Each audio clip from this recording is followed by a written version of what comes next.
Hey everyone, my name is Bhavna Leel and welcome back to my channel.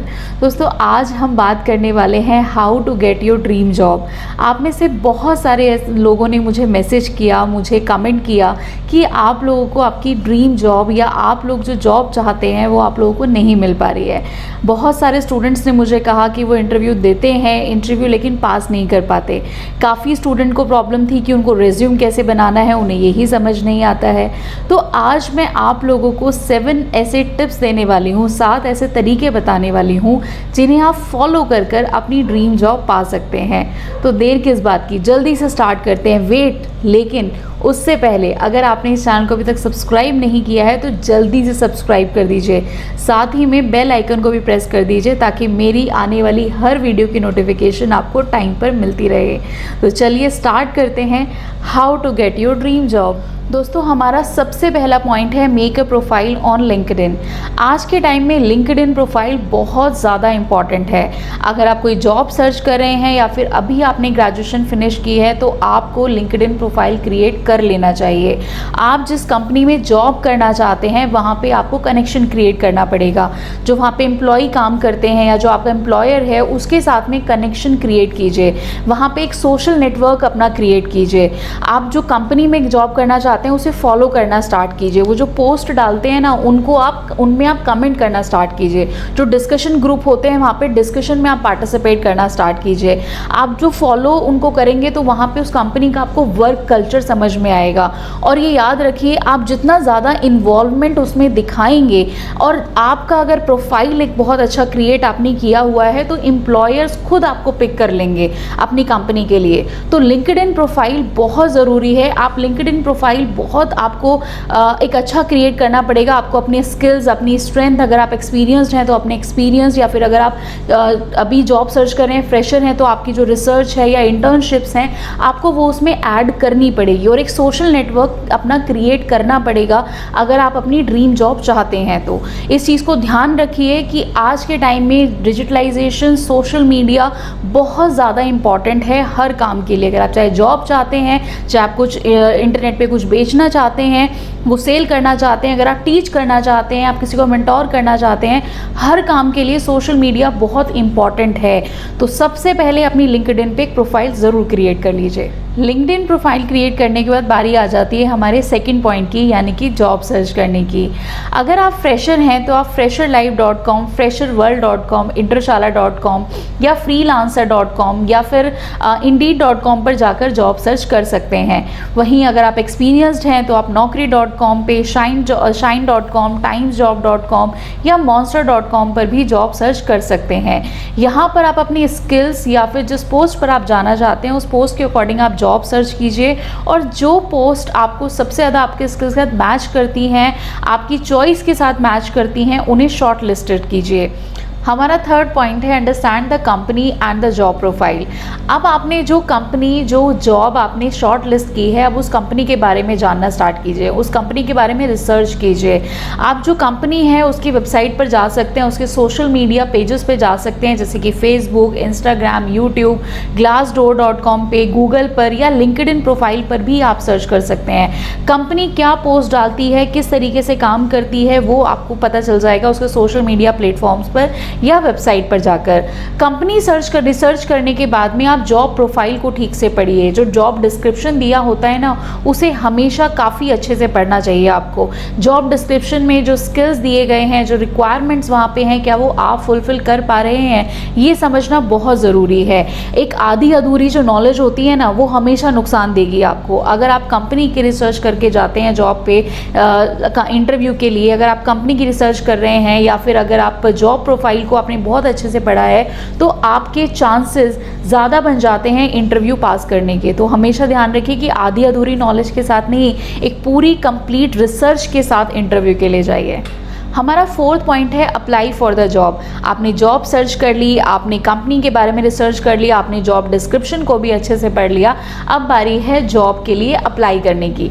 जब भी आप job के लिए अप्लाई करें अपने रिज्यूम के साथ में, तो आप ट्राई कीजिए कि आप एक कवर लेटर ज़रूर बनाएं। 8 से 10 लाइन का एक कवर लेटर आप उसमें ज़रूर डालिए अपने रिज्यूम के साथ में, और उस कवर लेटर में अपने बारे में लिखिए कि आप उस जॉब के लिए क्यों सूटेबल हैं, ये ज़रूर उसमें मेंशन कीजिए। साथ ही में जो आपका रिज्यूम है उसको बहुत लंबा मत बनाइए। बहुत से लोग सोचते हैं अपने रिज्यूम में वो सब कुछ डाल देते हैं, वो 8 से 10 पेजेस का रिज्यूम बना देते हैं। इतना लंबा रिज्यूम आज के टाइम में कोई नहीं पढ़ना चाहता। आप मत इतना, इनफैक्ट जब वो देखते हैं ना इतना सारा रिज्यूम, वो उसको ऐसे ही छोड़ देते हैं। उसे मत इतना लंबा मत बनाइए अपना रिज्यूम। आपका जो रिज्यूम है या जो आपका सीवी है ना, वो सिर्फ 2 से 3 पेजेस का होना चाहिए और कवर लेटर के साथ में होना चाहिए। आप ट्राई कीजिए कि जो कंपनी की नीड है, जो कंपनी ने जो स्किल्स या जो स्ट्रेंथ आपसे डिस्क्रिप्शन में कहा है, वो उसको मैच कीजिए अपने रिज्यूम के साथ में, कि वही स्किल्स या उससे मिलती जुलती स्किल्स आपके रिज्यूम में ज़रूर होनी चाहिए। साथ ही में आप अपने रिज्यूम में वही स्किल्स और वही स्ट्रेंथ लिखिए जो आप हैं। आप झूठ भी मत लिखिए। आप ये मत लिखिए कि आप कुछ भी डाल रहे हैं और आपको पता ही नहीं है उसके बारे में, क्योंकि जो इंटरव्यूअर या जो एम्प्लॉयर होगा ना, वो आपसे आपके रिज्यूमे के अकॉर्डिंग ही क्वेश्चंस करेगा। आपसे जब क्वेश्चन किया जाएगा रिज्यूम के अकॉर्डिंग और आपको पता ही नहीं है उस बारे में, तो सिर्फ वही डालिए जो आप एक्चुअल में हैं, या जिन चीज़ों के बारे में आप जानते हैं उन्हीं चीज़ों के बारे में रिज्यूम के अंदर डालिए। उसको मैच कीजिए अपनी कंपनी की नीड से ना। हमारा 5th पॉइंट है hard skill and soft skills. आप जब इंटरव्यू के लिए जाते हैं तो आपको अपने हार्ड स्किल्स और अपने सॉफ्ट स्किल्स दोनों के ऊपर काम करना पड़ेगा। आपके हार्ड स्किल्स जैसे कि आपकी कोई फॉरेन लैंग्वेज आपको आती है, टेक्निकल स्किल्स आपके पास जो हैं, आपके पास मार्केटिंग स्किल्स हैं, मैनेजमेंट स्किल्स आपके पास हैं, या आपके जो डिग्रीज़ हैं, आपके सर्टिफिकेट्स हैं, आपके जो मेडल्स हैं, आपकी अचीवमेंट्स हैं, वो आपके हार्ड स्किल्स हैं। आप ट्राई कीजिए कि जब भी आप जॉब के लिए जा रहे हैं, इंटरव्यू के लिए जब आप जा रहे हैं, तो आप जो आपकी डिग्रीज़ या सर्टिफिकेट्स हैं, जो अचीवमेंट्स हैं, उनकी कॉपी अपने साथ ज़रूर लेकर जाएं। इसके साथ में आपको सॉफ्ट स्किल्स के ऊपर बहुत ज़्यादा ध्यान रखने की ज़रूरत है। जब आप इंटरव्यू के लिए जाते हैं, आपका कम्युनिकेशन स्किल्स हो गए, आपकी बॉडी लैंग्वेज हो गई, आपकी पर्सनालिटी, ये बहुत इंपॉर्टेंट है। जब आप इंटरव्यूअर के सामने बैठे हैं, मैंने बहुत से लोगों को देखा है कि अगर वो टेबल पे बैठते हैं तो वैसे हाथ रख के बैठ जाते हैं, या फिर मैंने फीमेल्स को ज़्यादा देखा है कि अपना जो बैग है वो टेबल के ऊपर रख देती हैं, या जो आप अपना ड्रेसअप है, जो आपका जो आपने ड्रेस कैरी किया है, वो आपने फॉर्मल कैरी नहीं करके ऐसी कैजुअल ड्रेस में चले गए हैं, या बहुत ज़्यादा ज्वेलरी आपने पहन लिया है। इस चीज़ को बहुत ध्यान में रखिए कि जब आप इंटरव्यू के लिए जा रहे हैं तब आपको बहुत ही फॉर्मल ड्रेसअप लेना पड़ेगा। इसके साथ ही में आपकी बॉडी लैंग्वेज बहुत इंपॉर्टेंट रखती है। आप जब इंटरव्यू के पास बैठे हैं तो आप ऐसे झुक के मत बैठिए, आप बिल्कुल आराम से बैठिए, आप सीधे बैठिए। आपके फेस पे एक स्माइल होनी चाहिए, आप बहुत कॉन्फिडेंट लगने चाहिए। आपका फेस से जो कॉन्फिडेंस है ना, वो नज़र आना चाहिए। आप बहुत हेजिटेशन मत फील कीजिए, आप घबराइए मत वहाँ पर। इस चीज़ के लिए आपको प्रैक्टिस करनी पड़ेगी। कॉन्फिडेंस बिल्डअप करने के लिए आपको प्रैक्टिस करनी पड़ेगी। आपकी पर्सनालिटी पे आपको काम करना पड़ेगा, अपने कम्युनिकेशन पे आपको काम करना पड़ेगा। इसके लिए आप कहीं गाइडेंस ले सकते हैं, क्लासेस ले सकते हैं। साथ में आप हमारे करियर काउंसलर्स को भी कॉल कर सकते हैं, वो भी आपको हेल्प करेंगे आपकी पर्सनालिटी डेवलपमेंट में या फिर आपके कम्युनिकेशन स्किल्स के लिए। तो आप जब भी इंटरव्यू के लिए जाएं तो अपने हार्ड स्किल्स और अपने सॉफ्ट स्किल्स दोनों के ऊपर ज़रूर काम करें। हमारा 6th पॉइंट है बी एन इंट्राप्रेन्योर। इंट्राप्रेन्योर एक ऐसा पर्सन होता है जो कि कंपनी के अंदर काम तो एम्प्लॉय की तरह ही करता है, लेकिन उसका जो माइंड सेट होता है, काम करने का तरीका होता है, वो एंटरप्रेन्योर वाला होता है।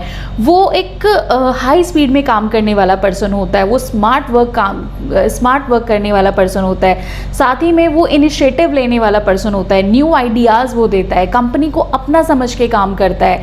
आप जब इंटरव्यू के लिए जा रहे हैं ना, तो आपको अपने इंटरव्यू या अपने एम्प्लॉयर को ये बताना बहुत ज़रूरी है कि आप एक इंट्राप्रेन्योर हैं, ना कि एक नॉर्मल एम्प्लॉय। आजकल हर एक कंपनी अपने एम्प्लॉय से थोड़ा बढ़कर एक्सपेक्ट करती है ज़्यादा। वो एक ऑलराउंडर चाहते हैं, वो चाहते हैं कि जो वो एम्प्लॉय हायर कर रहे हैं ना, वो मार्केटिंग स्किल्स उसके पास हों, वो खुद से इनिशिएटिव लेने वाला हो, उसको बार बार पुश स्टार्ट ना देना पड़े, वो टाइम बेस्ड काम ना करता हो, वो टास्क बेस्ड काम करता हो। इसके बारे में अगर आप और डिटेल में जानना चाहते हैं तो आप मेरी प्रीवियस वीडियो भी देख सकते सकते हैं, जिसमें मैंने इंट्राप्रेन्योर के बारे में पूरा डिटेल में बताया है। इसका जो लिंक है, जो उसका आपको यहाँ भी मिल जाएगा, आई बटन पे मिल जाएगा, या फिर मैं डिस्क्रिप्शन में भी उसका लिंक आपको दे दूँगी। अगर आप इंटरव्यू में पास होना चाहते हैं, अगर आप अपनी ड्रीम जॉब पाना चाहते हैं, तो आपको एक नॉर्मल एम्प्लॉय से थोड़ा अलग सोचना पड़ेगा, आपको एक इंट्राप्रेन्योर बनना पड़ेगा। हमारा लास्ट और 7th पॉइंट है सैलरी नेगोशिएशन। जब आपका इंटरव्यू हो रहा होता है तो आपका लास्ट पॉइंट होता है सैलरी नेगोशिएशन का। जैसे ही इंटरव्यूअर आपसे पूछता है कि आप सैलरी क्या एक्सपेक्ट करते हैं, तो आप वहाँ पे उसको एक फिगर दे देते हैं कि मैं इतनी सैलरी एक्सपेक्ट करता हूँ। ये गलती कभी मत कीजिए, कभी भी सैलरी को लेकर बहुत ज़्यादा उतावले मत होइए।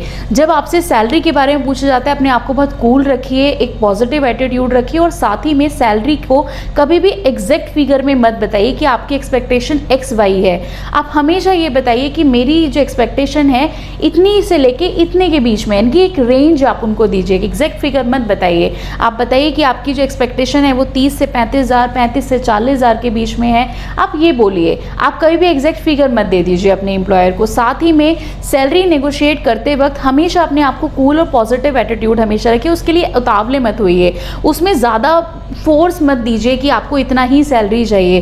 क्योंकि जब आप ये अपने इंटरव्यू के टाइम पे, जब सैलरी नेगोशिएशन में आप बहुत ज़्यादा टाइम लेते हैं, बहुत ज़्यादा उतावले होते हैं, तो इंटरव्यूअर जो होता है, एम्प्लॉयर जो होता है, उसे ये लगता है कि ये पर्सन सिर्फ पैसों के लिए काम करना चाहता है, ये कोई वैल्यू क्रिएट नहीं करेगा कंपनी के अंदर। और जब एम्प्लॉयर को ऐसा लगता है कि कंपनी के अंदर पर्सन वैल्यू क्रिएट नहीं करेगा, सिर्फ सैलरी के लिए काम करता है, तो वो उसको हायर नहीं करता है। तो इसलिए हमेशा ध्यान में रखिए कि सैलरी नेगोशिएशन के टाइम में अपने आप को एक कूल और पॉजिटिव रखना बहुत ज़रूरी है। दोस्तों, ये थे वो 7 स्टेप्स जिन्हें आप फॉलो कर कर अपनी ड्रीम जॉब पा सकते हैं। आई होप ये वीडियो आपको हेल्प करेगी आपकी जॉब पाने में। अगर आप किसी भी टॉपिक के ऊपर और डिटेल में जानना चाहते हैं तो मुझे कमेंट बॉक्स में ज़रूर बताइए। साथ ही साथ अगर आप 1-to-1 मेंटोरशिप चाहते हैं या किसी टॉपिक के ऊपर मुझसे बात करना चाहते हैं, तो आप मुझे दिए हुए बॉर्डलाइन नंबर पर भी कॉल कर सकते हैं। साथ ही में अगर आपने इस चैनल को अभी तक सब्सक्राइब नहीं किया है तो जल्दी से कर लीजिए, और साथ ही में इस वीडियो को लाइक और शेयर ज़रूर कीजिए। इससे मेरा मोटिवेशन हमेशा बना रहता है। बहुत जल्दी मिलेंगे मेरी नेक्स्ट वीडियो के साथ में। Thank you for watching.